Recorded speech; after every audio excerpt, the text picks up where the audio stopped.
Bonjour les scrappeurs et les scrappeuses, je suis contente de vous retrouver aujourd'hui pour une vidéo et non un live. Voici le projet que l'on va faire ensemble, c'est une pochette en origami.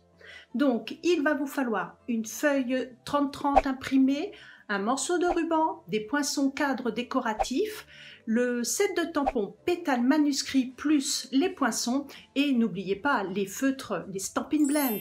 On se retrouve maintenant pour la pratique. Alors, dans la feuille de papier imprimé qui mesure 12 pouces par 12 pouces, vous allez faire un pli à 2 pouces, un autre à 5 pouces 3/4, un troisième à 6 pouces 1/4, et le dernier à 10 pouces. Et on essaye d'aller droit. Ensuite, je tourne ma feuille d'1/4 de tour. Et là, je vais faire un pli à 2 pouces et demi. Et un autre à 8 pouces 1/4. Et voilà. Donc tous vos plis sont faits. Maintenant, on n'a plus qu'à passer au pliage. Alors, vous allez positionner votre feuille. Alors, déjà, je vais vous la mettre à l'endroit, de façon à ce que vous ayez les plis, c'est-à-dire les 2 pouces, 5 pouces 3/4, 6 pouces 1/4 et 10 pouces comme ceci, dans ce sens-là. On va prendre les coins et là, le long du pli, vous allez rabattre en suivant bien la ligne de pli qui est ici. On va faire la même chose de l'autre côté. Et pareil pour le bas. On suit bien la ligne. Maintenant, on va pouvoir donc rabattre ces plis-là vers l'intérieur.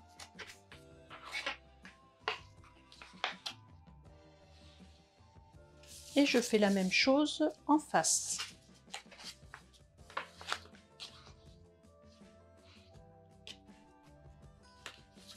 Vous obtenez donc ceci.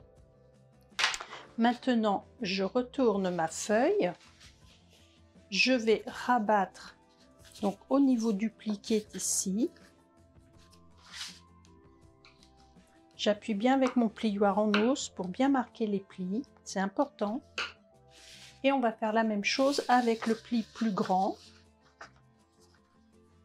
Donc c'est normal, vous avez un côté qui est plus grand que l'autre. Ne vous inquiétez pas, vous allez voir dans 2 secondes à quoi ça sert. Et maintenant que c'est bien plié, je vais pouvoir insérer comme ceci et pareil dans l'autre sens pour maintenir fermé. Vous voyez, jusque là tout va bien, c'est vraiment très simple. Et maintenant il suffit juste, alors là vous voyez comme quoi il faut bien marquer ces plis. On va pouvoir fermer, donc il vous reste les 2 petits plis du centre, je les marque bien. Je m'aligne bien à chaque fois avec les bords haut et bas de mon papier.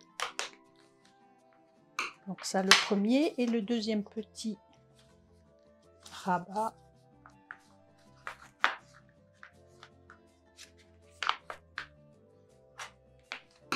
Alors je fais d'abord un côté puis l'autre après, c'est plus facile.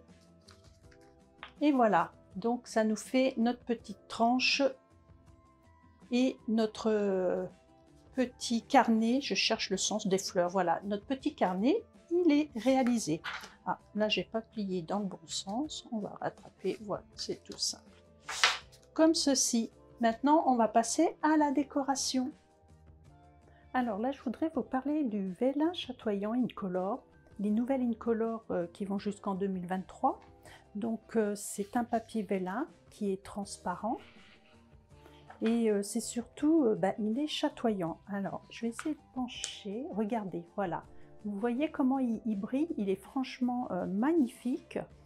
Et donc pour cette réalisation, je vais changer le devant de ma couverture.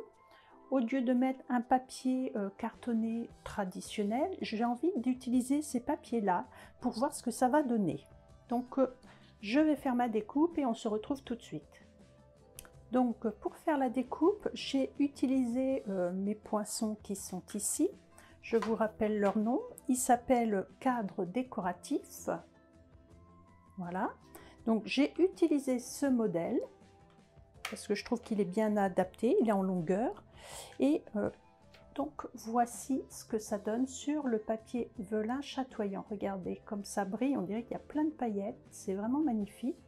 Et donc pour mettre sur le devant, franchement, ça laisse un peu de transparence, c'est tout en légèreté, ce que je veux faire justement, le rendu que je veux lui donner à mon petit album. Donc sur mon projet que vous avez pu voir, j'ai fait ce motif de fleurs qui vient du set de tampons pétales manuscrits. Et là, j'ai envie de changer un petit peu, vous savez, voilà, on ne fait pas toujours la même chose, on va prendre ce modèle-là. Donc que j'ai déjà tamponné avec la Memento. Je vous montre à l'intérieur. Alors moi, vous savez, j'aime bien mettre les découpes juste à côté, comme ça je ne les perds pas.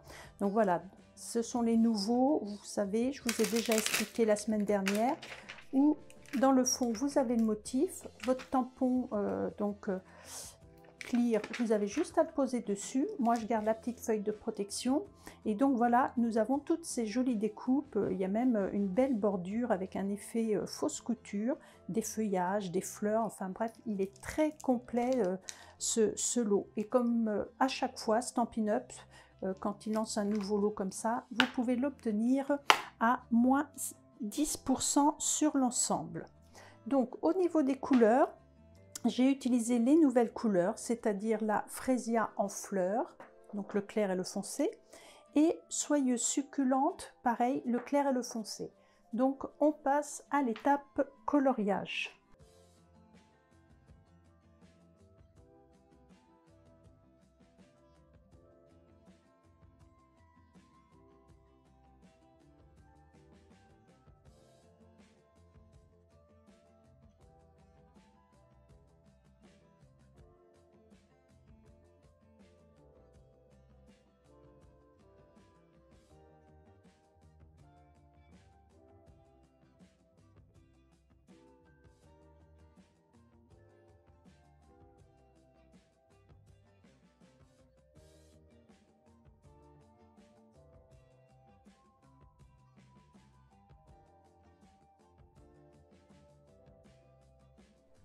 Donc là, j'ai mis mon ruban, c'est les nouveaux rubans Incolor, donc il s'appelle ruban à tissage léger, et c'est la couleur Frésia en fleurs que j'ai utilisée.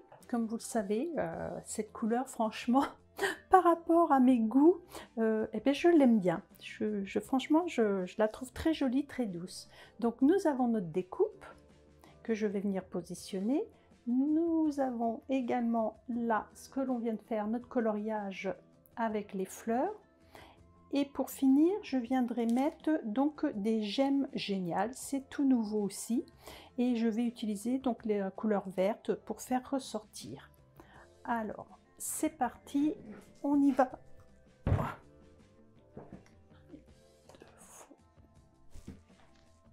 Alors, la petite chose que j'ai oublié de vous dire, c'est que là, j'ai juste mis un petit morceau de double face pour que mon ruban il puisse être maintenu. Et là, c'est pareil, je pense que je vais mettre des choses un petit peu transparentes pour pas que ça se voit. Donc, je vais utiliser mon outil touche à tout, les petites pastilles de point de colle. Alors, je vais en mettre surtout au milieu, puisqu'il y aura les fleurs qui viendront les cacher après. Moi, je vais faire au plus simple. Voilà, on va gagner du temps. Je vais quand même en mettre 4 pour que ça tienne correctement. Donc, on centre. Voyez, l'avantage, c'est que ça reste discret. On ne voit pas à travers. J'aurais même pu en mettre en haut et en bas, mais c'est pas la peine. Et là, je vais venir coller sur le devant. Donc si on avait eu de la colle, ça ne se serait pas vu. Et je vais utiliser de la mousse 3D pour mettre en relief.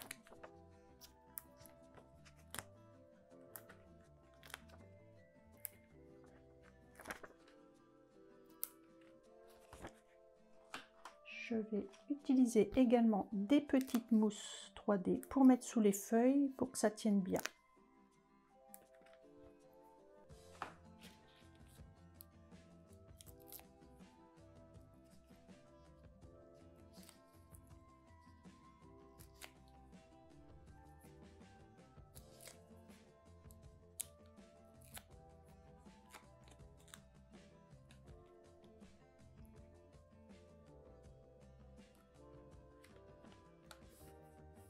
Voilà, comme ceci. Regardez. Et le résultat, il est superbe. Alors, on vient ajouter pour finir la décoration les petits gemmes.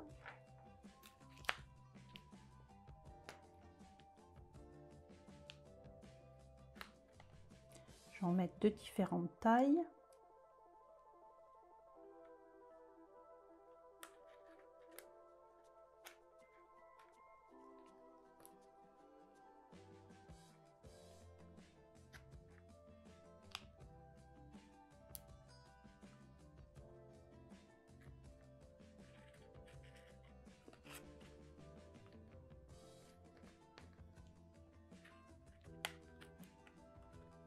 Et voilà. Donc, il n'y a plus qu'à garnir l'intérieur. Donc, l'avantage quand même, je ne vous ai pas montré, mais c'est que vous voyez, ça vous fait des petites pochettes. Vous pouvez y glisser déjà des petites cartes ou des photos. Et là également, vous avez, vous voyez, des pochettes qui sont cachées à l'intérieur. Donc, on pourrait très bien y glisser des photos ou des cartes, des petits mots, ce que vous voulez. Celles qui voudraient s'aventurer un peu plus, là pourquoi pas, on pourrait faire un petit système accordéon pour ajouter des pages et faire un genre de mini-album. À vous de voir, il y a plein de possibilités. Et je vous remontre, voilà, les deux versions qui sont différentes, mais qui sont vraiment jolies l'une comme l'autre. Là, vous voyez, c'est franchement tous ces reflets qui sont magiques. C'est super joli, c'est très girly. Alors, j'espère que les projets d'aujourd'hui vous auront plu. N'hésitez pas à me le dire en commentaire.